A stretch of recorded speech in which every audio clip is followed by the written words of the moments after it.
ये बात आप जरूर स्वीकार करें कि सोते समय आपको बहुत सावधान रहना है। और प्रायः गलती सोते समय करते हैं उपासक की, कोई प्रपंच की बात याद करते हुए या मोबाइल देखते हुए या कोई गंदी चेष्टाओं का आपकी रात बेकार चली जाएगी।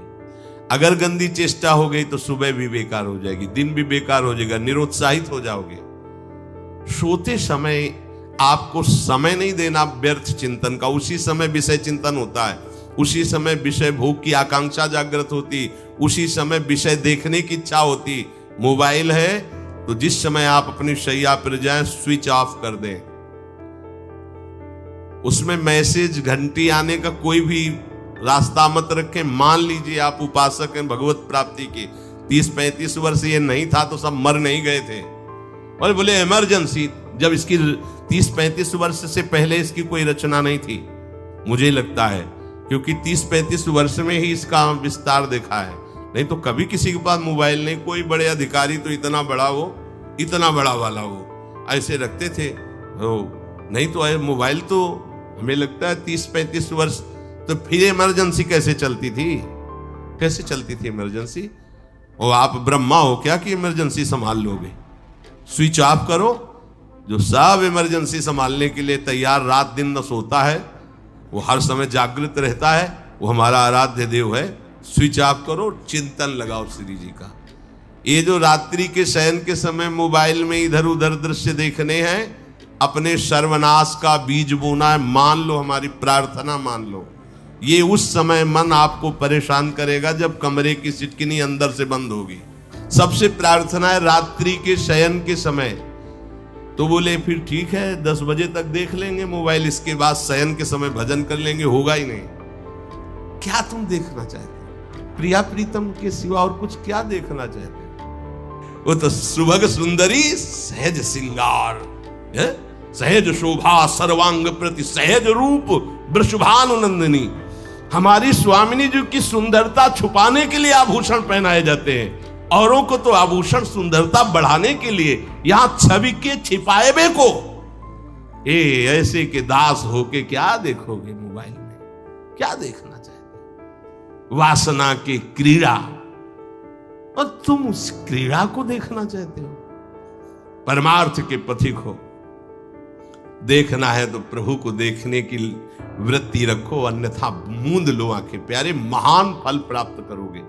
सबसे प्रार्थना है एकांत में मोबाइल रूपी दुश्मन से बचो, क्योंकि जब आप गंदी बात कहीं देखोगे तो आपके अंदर वैसे ही चिंतन बनेगा। वो ऐसे ही लगेगा मैं भी ऐसा करूं, मैं भी ऐसा भोगूं, मैं भी ऐसा देखूं। मान लीजिए आप, जब हमारे शास्त्र कहते हैं कि पशु पक्षियों के मैथुन को भी नहीं देखना है, अगर ऐसा एक बार दृष्टि पड़े तो मानसिक प्रणाम करके दोबारा दृष्टि ना देना। और आप मोबाइल में ऐसी चेष्टाएं देखोगे, कैसे आप भगवत भजन करोगे? कैसे भगवत प्राप्ति का उद्देश्य रख पाओगे? ये कलयुग की बहुत महीन चाल है कि उसके बिना काम नहीं चलेगा और हम तुम्हें काम से युक्त कर देंगे। इसके बिना काम चलेगा नहीं, तुमको रखना पड़ेगा। और जब तुम इसे रखोगे तो हम काम अपना कर लेंगे। कलयुग ने कहा हम अपनी व्यवस्था बना लेंगे। यहां कह रहे जब आप नींद में जा रहे हैं तो बिल्कुल मानो मृत्यु शैया पे जा रहे हैं। आपको उस समय नाम जप में बहुत ध्यान देना है, कहीं मन बहक ना जाए। तो क्या होगा, 5-6 घंटे जो आप लेटोगे ना, वो भी भजन हो जाएगा। हमारा जो सततम योमाम स्मरति नित्यशा है ना, ये पूरा हो जाएगा। नहीं उस समय हम सो जाएंगे तो हमारा 6 घंटे का वियोग हो गया, 6 घंटे भजन रुक जाएगा। और ये 100% पक्की बात अनुभव की कहते हैं। यदि सोते हुए भजन करोगे तो जगते, कई बार तो पकड़ा है कि अगर आधे पद में बेशुद्ध हो गए तो वो पद पूरा जगते ही शुरू हो गया है। मतलब बीच में स्थिति भागवती की रही। जैसे बेहोश करते समय हमने कहा था जब ऑपरेशन के हमें बता देना, तो उनका बाबा अब इंजेक्शन लगाने वाले हैं, तो वो 1 मिनट हमें केवल दीजिए, अपनी चित्तवृत्ति। तो जब होश आया तो वही पहले चिंतन चल रहा था, वही चिंतन। जैसे सोने के समय बेहोश हुए तो जगने के समय वही चिंतन, ऐसे ही इंजेक्शन से जब बेहोश हुए और जब होश आया तो वही चिंतन चल। बहुत बड़ा चमत्कार अभ्यास का है। नींद खुले तब से लेकर गाढ़ नींद आने तक स्मरण में कभी रुकना नहीं। और आपको एक छूट दे रहे हैं।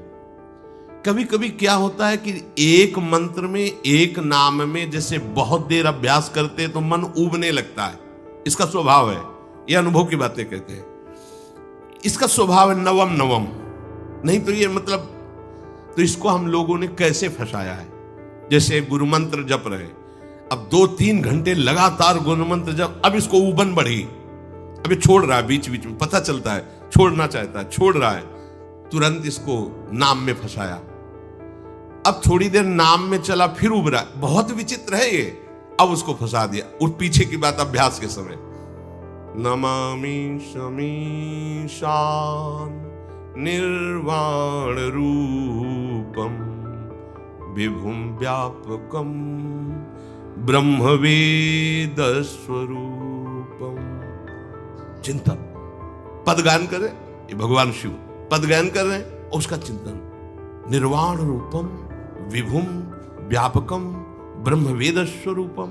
अब अपने यहां अवसर है, सुंदर सुंदर कोई पद, गुरु मंत्र जब करते हुए मन जब उमने लगे, राधा वल्लभ श्री हरिवंश, राधा वल्लभ श्री हरिवंश, राधा वल्लभ श्री हरिवंश, इसमें भी उमने लगे, शुरू कर, जोई जोई प्यारो करे सोई मोही भावे, भावे मोही जोई, इसमें भी उबले लगे।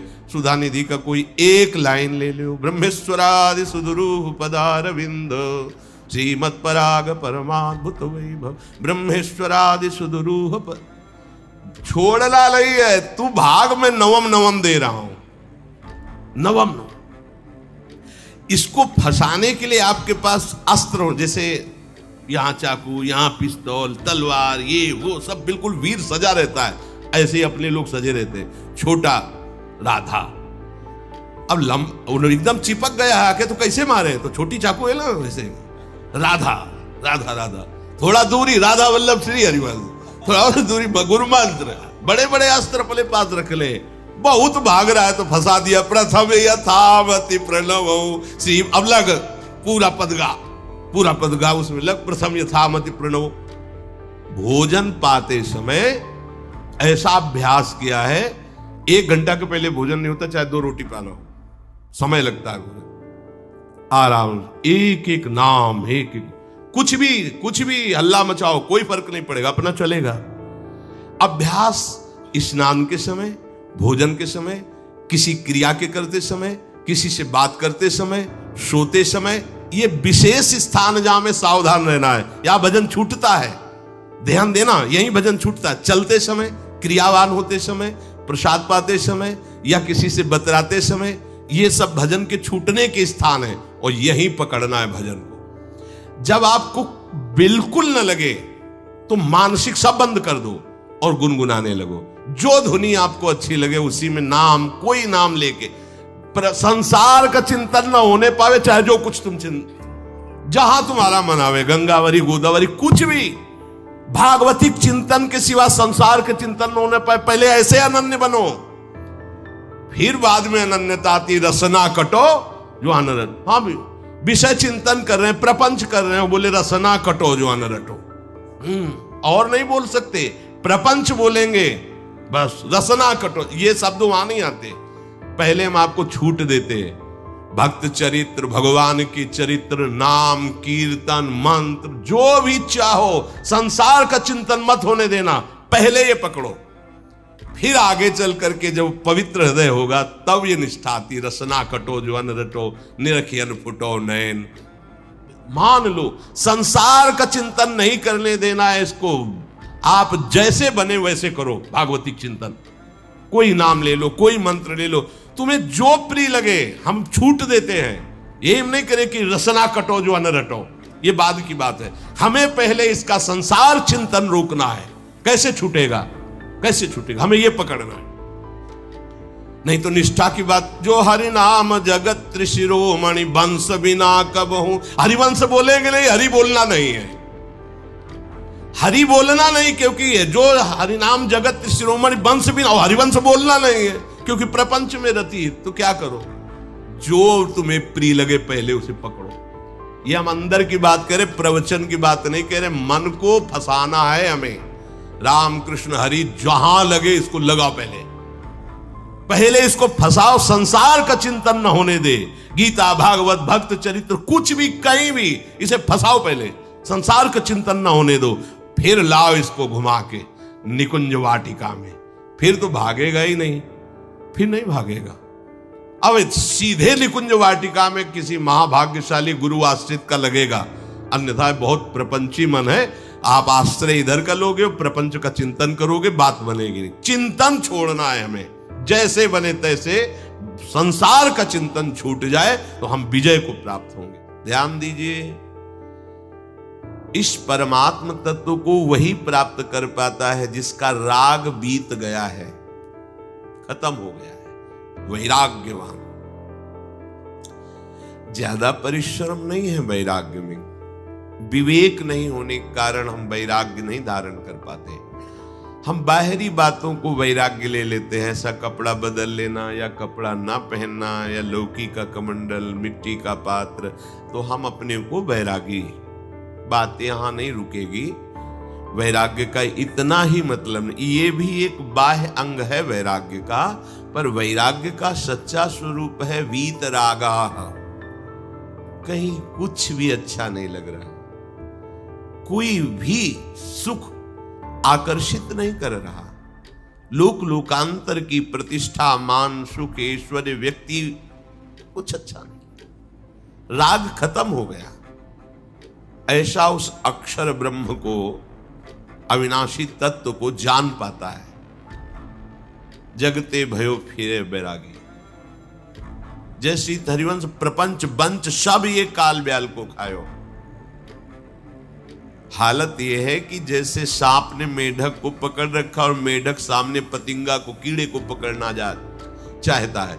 उसे यह पता नहीं कि मैं खुद किसी का कवल बन चुका हूं, वो एक झटके में मुझे अपने पेट में ले जाएगा। ऐसे ही हम सब हैं, काल के द्वारा ग्रसित है। काल ने हमें पकड़ रखा है, पर हम भोग भोगना चाहते हैं। हम नाना प्रकार की मान प्रतिष्ठा पाना चाहिए, ये पता नहीं एक झटके में हमारा अस्तित्व ही खत्म हो जाएगा।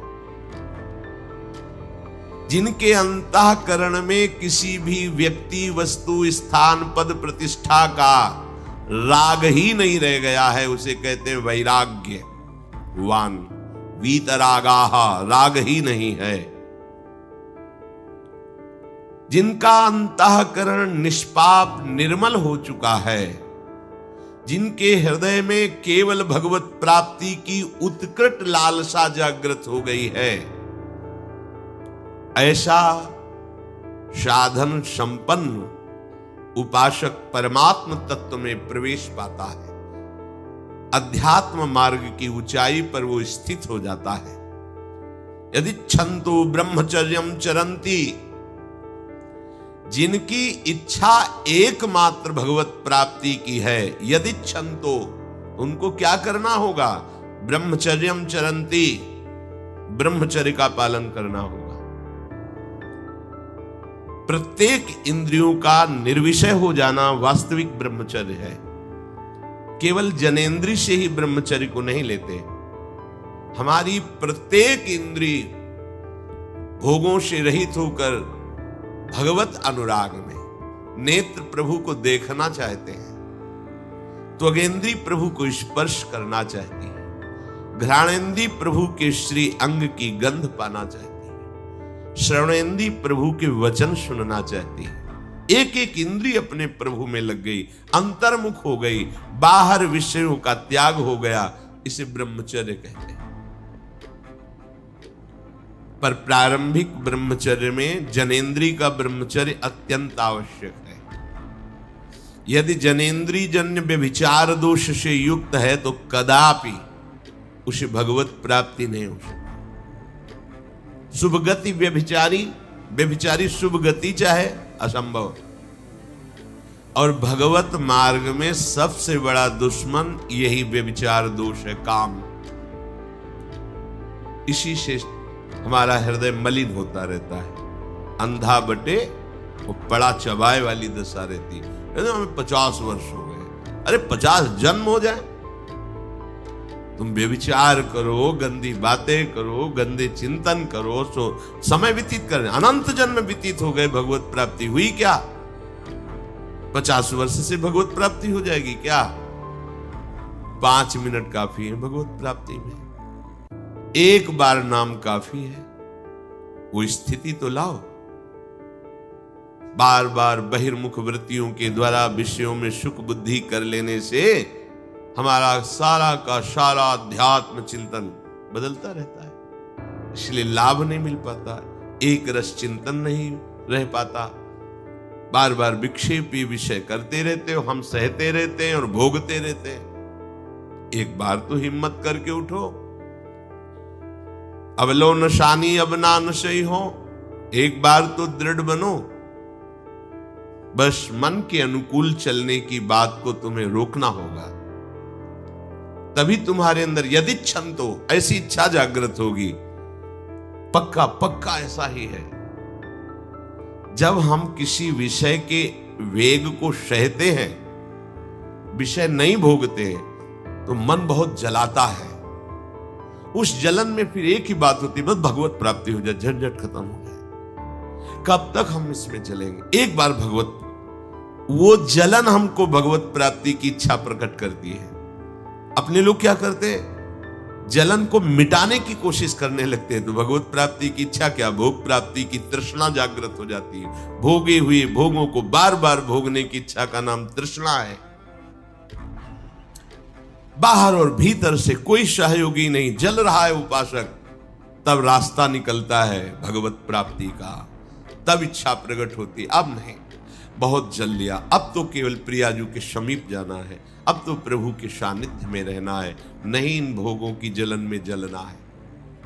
पर यहां तक पहुंचने के लिए जलना होगा, तभी लिखा सहित सहित बाढ़ है भगति तास्तिति क्षस्व भारत, क्योंकि आगमा पाइनो अनित्यास, ये नाशवान काम क्रोध आदि तुम्हें प्रेरित करेंगे, तुम इनके वेगों को सह जाओ। ये स्थायी नहीं है, आगमा पाइनो है, आने जाने वाले हैं, और ये सहन करने से नष्ट होते हैं, भोगने से बढ़ते हैं। यदि क्षंतो, अगर भगवत प्राप्ति की इच्छा है तो ब्रह्मचर्यम चरंती, ब्रह्मचर्य का पालन करना ही होगा, इसमें कोई गुंजाइश नहीं, क्योंकि आप चल ही नहीं सकते। ध्यान से सुन लो, ये मनोरंजन का मार्ग नहीं है, इसमें मन ही मार तनहारिक वृंदावन में गाज, इसमें मन मारना होगा। प्रायः ये मन को दुलार करने वाले लोग कभी भाग्य से सत्संग में भी आ जाते हैं, कभी श्री विग्रह के दर्शन करने भी मंदिर पहुंच जाते हैं, कभी तीर्थ याटन भी करते हैं, पर इनका कोई लक्ष्य नहीं होता। आज सुन लिया सत्संग, बढ़िया है, लक्ष्य नहीं होता। यहां लक्ष्य वालों की बात हो रही। यदि क्षंतो, यदि तुम्हारी ऐसी इच्छा जागृत हो रही किसी जन्म में भगवत प्राप्ति करनी, तो ब्रह्मचर्यम चरंती, आप सच्ची मानिए, जिसके निकालने में तुमको सुख की अनुभूति हो रही, उसको रोकने में कितनी सुख की अनुभूति होगी। उन्मत्त हो जाओगे, बहुत जल्दी आपके सारे के सारे करण भगवदाकार होने लगेंगे यदि आप ब्रह्मचर्य का पालन करेंगे। शरीर स्वस्थ, हल्का, मन प्रसन्न, नींद आदि पर विजय, कितने गुण ही गुण। और ब्रह्मचर्यहीन आलस्य, प्रमाद, भोगों का चिंतन, मन का डिप्रेशन में पहुंचना, कमर में दर्द, टांगों में दर्द, सर में दर्द, घबराहट होना, बिना किसी कारण के मन भयभीत हो रहा है, भोजन अपच हो रहा है, बिना किसी प्रक्रिया के वीरनाश हो रहा है, बिना किसी प्रक्रिया के। काहे को मृत्यु स्वयं स्वीकार कर रहे हो, ये मृत्यु है। चाहे भगवान दत्तात्रेय जी बोल रहे हैं या भगवान कपिल देव जी बोल रहे हो, जब उपासक को संबोधन करते हैं भगवत प्राप्ति के लिए, तो कहते हैं कि इस भोग वृत्ति को साक्षात मृत्यु रूप देखो, ये मृत्यु है तुम्हारी। जब शरीर राग त्यागना है तो तुम शरीर से भोग भोगोगे तो आसक्ति शरीर की पुष्ट होगी, आसक्ति भोग सुख की पुष्ट होगी, है नहीं। कितने दिन शरीर रहेगा, कितने दिन भोग रहेंगे। विचारवान बनो। ब्रह्मचर्यम चरंती, ब्रह्मचर्य का पालन करो। उपासक जो ब्रह्मचारी होता है उसका खिला हुआ चेहरा रहता है, जैसे कमल खिला हुआ, बिना किसी कारण के उसकी मुख मुद्रा में प्रसन्नता होती है। जो ब्रह्मचर्यहीन होता है बुझा हुआ चेहरा होता है, तेजहीन, बिना किसी कारण के वो शोकग्रस्त लगता है। बैठा है, आपको लग रहा है शांत है, लेकिन आप चेहरे को देखो, वो एक शोकग्रस्त है, कुम्हलाया हुआ चेहरा, अशांत चेहरा। मुख प्रसन्न, तन तेज विराजा, यह है ब्रह्मचर्यम चरंती, भगवत आराधन संपन्न उपासक का। जैसे आग में पैर रखते हुए कोई चले तो कैसे चलेगा, ऐसे ही ब्रह्मचारी की पहचान है। इतनी स्फूर्ति उसके अंदर होती, जैसे आग में चलने वाला पूरा पैर नहीं रख पाएगा, अगला कदम रख देगा क्योंकि ताप लग रहा है, ऐसे उसकी स्फूर्ति होती पैरों में। उसकी आंखें एकाग्र रहती है, चंचलता इधर उधर या बार बार झपकना ये विषयी पुरुष का लक्षण है। बार बार पलक झपकना ये विषयी पुरुष का लक्षण है। इधर उधर ताक झांक, चंचलता, ऐसा बैठे तिनका तोड़ रहा है, पैर हिला, ये सब विषयी पुरुष के लक्षण है। ये तो बिल्कुल साधारण स्पष्ट दिखाई देता है आदमी विषयी है या ब्रह्मचारी, एक सेकंड में लक्षण होते हैं। आपको जब भगवत मार्ग का अवसर मिला है तो गृहस्थ हो, संतान हो गई, ब्रह्मचर्य से रहो। नहीं चाहिए संतान तो भ्रूण हत्या, गर्भ हत्या जैसे महापाप करने की क्या जरूरत है। उसी वीर से संतान उत्पन्न होती है जिसको आप नष्ट कर रहे हो, जिसको आप ऐसे पानी में बहा रहे हो, व्यर्थ फेंक रहे हो, तो उसको भ्रूण हत्या का पाप लग रहा है, तो तुमको पुण्य लग रहा है, वीरपात कर रहे हो तुम्हें भी वही हत्या लग रही है, क्योंकि उसमें वही जीवात्मा है जो मां के गर्भ में जाके बालक रूप धारण कर लेती है, उसको तुम नष्ट कर रहे हो।